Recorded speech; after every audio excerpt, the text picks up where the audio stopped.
हर महीने कोई ना कोई ग्रह परिवर्तित होता है, परिवर्तन करता है और उसका प्रभाव अपने पे आता है।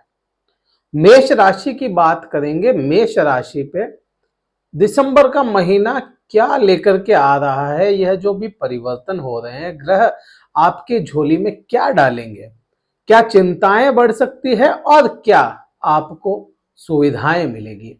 साल का अंतिम महीना है 2023 का, आपके लिए कैसा रहेगा। यहां पे हम बात चंद्र राशि पर आधारित करेंगे और जैसे जैसे ग्रहों की चर्चा होगी और उनके प्रभाव देखते हुए चलेंगे। याद रखें एक चीज का कि कोई भी एक ग्रह आपके ऊपर पूर्ण प्रभाव नहीं लेकर के आता, क्योंकि यह चंद्र राशि पर आधारित है तो इसका असर तो आएगा ही, लेकिन आप अपनी कुंडली से भी मिलान करके देखें। अब बात करते हैं कि प्रभावों की बात की कि परिवर्तन होते हैं और परिवर्तन प्रभाव लेकर के आते हैं। मेष राशि की बात है। मेष राशि अभी के समय में मंगल आपके खुद की स्वराशि, स्वराशि का मीन्स मंगल की स्वराशि वृश्चिक राशि में है। 16 नवंबर को यहां पे आए। अब यहां पे देखें, जब भी कोई ग्रह खुद की राशि में होगा तो वह खुद के हाउस को जहां दृष्टि डालेगा, जहां पे बुरा नहीं करेगा। अब पर्सनली क्योंकि मेष राशि है और मंगल के ही अधीन आती है, अष्टम भाव में मंगल खुद होंगे, चाहे अस्त अवस्था में भी है, फिर भी यहां पे मंगल आपको अष्टम भाव से पूरे रिजल्ट नहीं लेकर के आएंगे।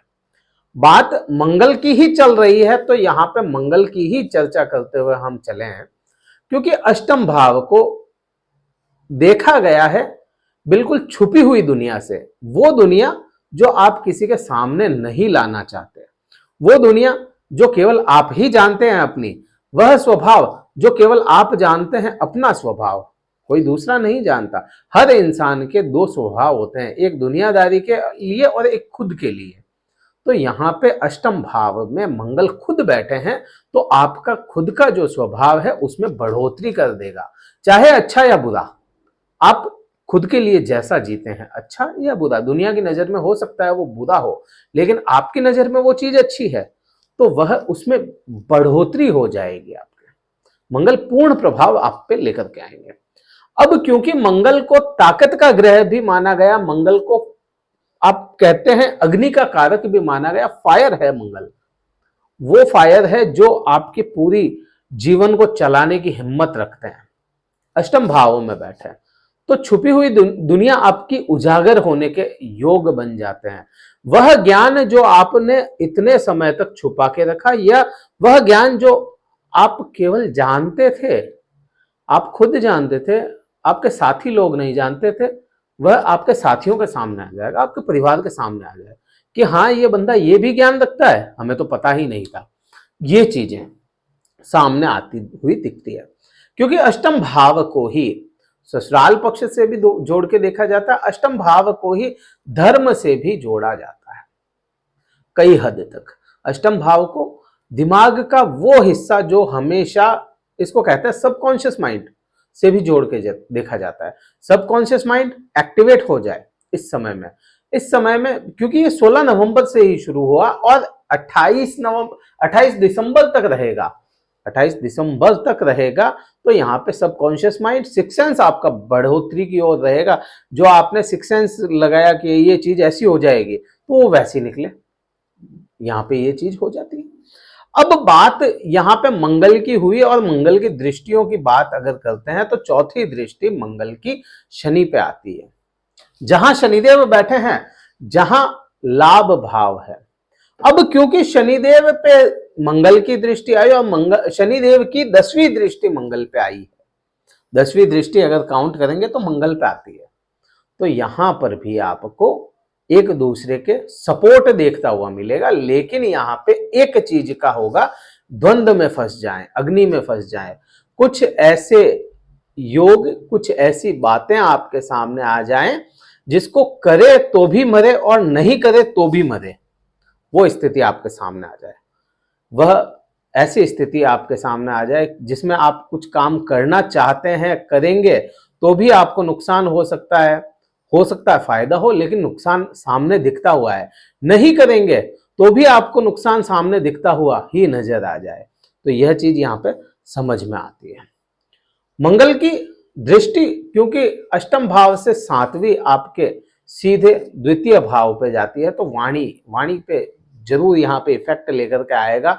वाणी, अब यहाँ पे एक चीज और देखेंगे, क्योंकि शुक्र के भी अधीन वो ग्रह आ जाता है, द्वितीय भाव आपका शुक्र के अधीन आता है, और शुक्र खुद की स्वराशि में होंगे इस समय में, खुद की राशि शुक्र ग्रह तुला राशि में होंगे, तो यहाँ पे शुक्र भी मजबूत अवस्था लेकर के बैठे, इतने समय तक अस्त थे, 26 नवंबर को यह परिवर्तित कर गए। तो 26 नवंबर को जैसे ही परिवर्तित हुए शुक्र ग्रह, तो अपनी राशि में आ गए, तो यहाँ पे खुद के प्रभाव में तेज हैं। तो यहाँ पे एक चीज देखें, ऊर्जा आपके शरीर में बढ़ती हुई नजर आएगी, ये चीज अष्टम भाव से हुई। वाणी आपकी थोड़ी सी अग्रेसिव हो जाए, लेकिन वही शुक्र के असर अगर आता है, जैसा मैंने बोला कि केवल एक ग्रह ही नहीं होता है कि प्रभाव लेकर के आए, तो वाणी पे शुक्र का भी प्रभाव आना है। तो यहां पर आपको शुक्र तो देगा स्टेबिलिटी, वाणी में मिठास, लेकिन थोड़ा सा अग्रेशन भी मंगल यहां पे देता हुआ नजर आएगा आपको, यह चीज हो जाती है। अष्टम बात करते हैं, क्योंकि मंगल अपने खुद का भाव मानता है, मंगल खुद मानता है कि पराक्रम मैं हूं, और जब भी पराक्रम की बात आती है तो हमें सीधा सा मंगल ही समझ में आता है, सीधा सा असर यही आता है कि जब भी पराक्रम की बात करेंगे तो या तो भाई नजर आएगा या मंगल नजर आएगा ग्रहों में। तो यहाँ पे तीसरे भाव पे मंगल की दृष्टि है, तो यहाँ पे पराक्रम की बढ़ोतरी करते हुए दिखेंगे मंगल ग्रह, आपके तृतीय भाव पे है, तो मंगल बढ़ोतरी करेंगे पराक्रम में। फैसले आपके कई ऐसे हो सकते हैं जो चुटकियों में ले लें आप, लेकिन फिर भी वह सही हो जाए। यहाँ पे मंगल आपको काफी कुछ अच्छा असर देगा अष्टम भाव में होते हुए भी। अब बात करते हैं परिवर्तन के साथ में ही, क्योंकि सूर्य का परिवर्तन भी हो रहा है, और वह तो हर महीने ही होता है। सूर्य का परिवर्तन 16 दिसंबर को होगा और धनु राशि में जाएंगे। अष्टम भाव से सूर्य निकल करके आपके भाग्य भाव में चले जाएंगे। अब सूर्य की बात करते हैं, सूर्य को क्या चीजें मिल जाती है उसको देखेंगे। सूर्य आपके पंचम भाव के स्वामी होते हैं। पंचम भाव यहां पे देखिए प्रेम का है, पंचम भाव संतान का है, पंचम भाव शिक्षा का, ज्ञान का, पंचम भाव इच्छाओं का भी है। तो यहां पे सीधा सा समझ में आता है 16 दिसंबर तक आपको परिस्थितियां आपके हाथ में वैसी ना रहें, प्रेम को लेकर के, संतान को लेकर के, शिक्षा या ज्ञान को लेकर के, या इच्छाओं की पूर्ति पूर्ण रूप से शायद ना हो पाए, लेकिन जैसे ही 16 दिसंबर को सूर्य परिवर्तित करते हैं, एक दो दिन बाद में ही आपको यहाँ पे प्रभाव देखने को मिलेगा। भाग्य से जो चीजें बिगड़ी हुई थी प्रेम संबंधों में, वह ट्रैक पे आना शुरू हो जाए। संतान आपकी दिक्कतें खड़ी कर रही थी, वह ट्रैक पे आना शुरू हो जाए। ज्ञान की बढ़ोतरी देता हुआ सूर्य दिखेगा आपको, क्योंकि वह जा रहा है भाग्य भाव में, तो भाग्य से वह चीजें मिल जाएंगे। अब बात करते हैं अगला परिवर्तन या अगले किसी ग्रह की, तो अगला हम बात करेंगे शुक्र की। तो क्योंकि शुक्र का अभी बताया ना कि जैसे परिवर्तन हो चुका और वह इतने समय तक नीच में था, नीच अपने खुद की नीच अवस्था में था, और यह चेंज हुआ नवंबर में, तो आप पे क्या लाएगा असर। अब देखें, क्योंकि सप्तम भाव का स्वामी सप्तम भाव में आया, खुद के घर में कोई भी ग्रह आएगा वह वहां पे खराब नहीं करेगा, पति पत्नी के संबंधों को 100% यहाँ पे अच्छा करने की कोशिश करेगा यह शुक्र। अब शुक्र का प्रभाव आप पे सीधा भी आना है इसका, क्यों? क्योंकि शुक्र सप्तम भाव में बैठ करके आपके खुद को या खुद की राशि को, आपकी जो मेष राशि है उसको भी देख रहा है, और मेष राशि में खुद बृहस्पति बैठा है। आपके भाग्य भाव के स्वामी आपके खुद के हाउस में बैठे, सप्तम भाव के स्वामी खुद के सप्तम भाव में बैठे, तो यहां पर आपको सामंजस्य की स्थिति बनती हुई नजर आएगी। अगर पति पत्नी के आपसी संबंध ठीक नहीं थे, दिक्कतें थी, पार्टनरशिप में भी कहीं पर भी पार्टनरशिप है आपकी, चाहे काम में है, बिजनेस में है, ऑफिस में अगर आपके साथ में कलीग हैं, उनके साथ में भी संबंधों में सामंजस्य देखने को मिलेगा। यहाँ पे एक दूसरा, यहाँ पे ये चीज नहीं होनी है कि तुम झुक गए और मैं बस राजा बन गया, वो नहीं है। यहाँ पे सामंजस्य आपसी बनता हुआ नजर आएगा। तीसरी कोई पार्टी आपका सामंजस्य बिठा दे, यह स्थितियां भी बनती हुई नजर आएगी आपको। तो शुक्र का परिवर्तन भी बहुत अच्छा है। अब बात करते हैं बुध ग्रह की। बुध ग्रह बहुत इंपॉर्टेंट ग्रह है, क्योंकि आपके छठे भाव का भी स्वामी है और तीसरे भाव का भी स्वामी है। स्वामी आपके पराक्रम का भी है, ये स्वामी आपके छठे भाव का, जॉब का, आपके पैसों का लेन देन का, लिक्विडिटी का, आपके रोग ऋणों का, आपके शत्रुओं का स्वामी बुध ग्रह है। बुध ग्रह इस समय में आपके भाग्य भाव में गोचर कर रहे हैं, भाग्य भाव में चल रहे हैं, और 28 तारीख तक, 28 दिसंबर तक यह रहेंगे यहाँ पे। लेकिन 28 दिसंबर के बाद में परिवर्तित करेंगे और वक्री हो जाएंगे। यहाँ पे बुध ग्रह आपके अष्टम भाव में आ जाएंगे। अब क्योंकि अष्टम अभी नवम भाव में बैठे हैं और नवम भाव की दृष्टि खुद के पराक्रम भाव पे डाल रहे हैं, मंगल की दृष्टि भी 8वीं आपके पराक्रम भाव पे आई, तो यहाँ पे बुध भी वहीं पे दृष्टि देख रहे हैं 7वीं से। तो यहाँ सीधा सा समझ में आता है, भाई बहनों से, कम्युनिटी से, आपके दोस्तों से, आपके यहाँ पे कई अच्छे परिवर्तन लेकर के आएंगे। आपके फैसले अच्छे होते हुए चले जाएं, आपका सिक्स सेंस बढ़ाता हुआ चला जाए, ये चीज अपने को समझ में आती है। लेकिन 28 तारीख के बाद क्या? 28 तारीख के बाद में बुध आपका दिमाग एक जगह स्थिर ना रहने दे, दिमाग एक जगह स्थिर शायद ना रह पाए, यह स्थिति बनती हुई आपको समझ में आएगी। अब बात करते हैं सीधा सा, खुद की मंगल की अपन ने बात कर ली, बृहस्पति की बात कर लेते, क्योंकि मंगल की शुरुआत में ही बात हो गई थी, तो यहाँ पे ठीक है।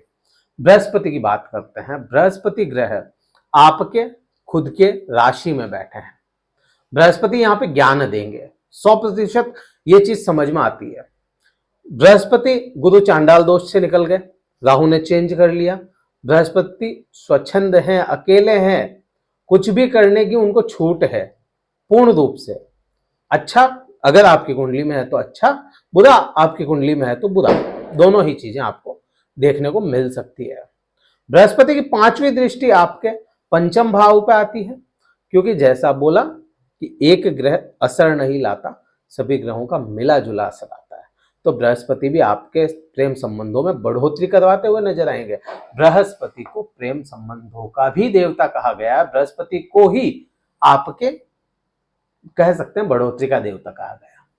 तो प्रेम संबंधों की स्थितियां यहाँ पे ठीक होती हुई दिखती है। अगर किसी के प्रेम संबंध छूट गए, प्रेम संबंधों में दिक्कतें हुई किसी भी प्रकार से, तो नए प्रेम संबंध भी बन सकते हैं। यहाँ पे संतान सुख के योग बड़े अच्छे बृहस्पति बनाता हुआ रहेगा आपके। कहीं ना कहीं से बृहस्पति का सपोर्ट आपको मिलता हुआ नजर आएगा। सप्तम दृष्टि में खुद शुक्र ग्रह आ गए, तो वह वहां पे बढ़ोतरी करेंगे, और आपके 9वीं दृष्टि बृहस्पति की आपके भाग्य को साथ दिलाने की कोशिश करेगी। आपका भाग्य आपका साथ देता हुआ नजर आए। यहाँ पे यह चीजें हो जाती है। राहु केतु की बात करें, क्योंकि राहु केतु अब प्रभाव में आना शुरू हुए हैं, आपको विदेश यात्रा के योग खोलता हुआ नजर आएगा राहु। आपको यहाँ पे केतु कुछ ऐसा असर लेकर के आ जाए आप में कि आप थोड़े से अपने दिमाग को गुप्त कलाओं की ओर अग्रसर कर लें। आपके शत्रुओं की बढ़ोतरी तो नहीं होगी यहाँ पे, लेकिन शत्रुओं का सामना जरूर आपके होने के योग बन जाते हैं।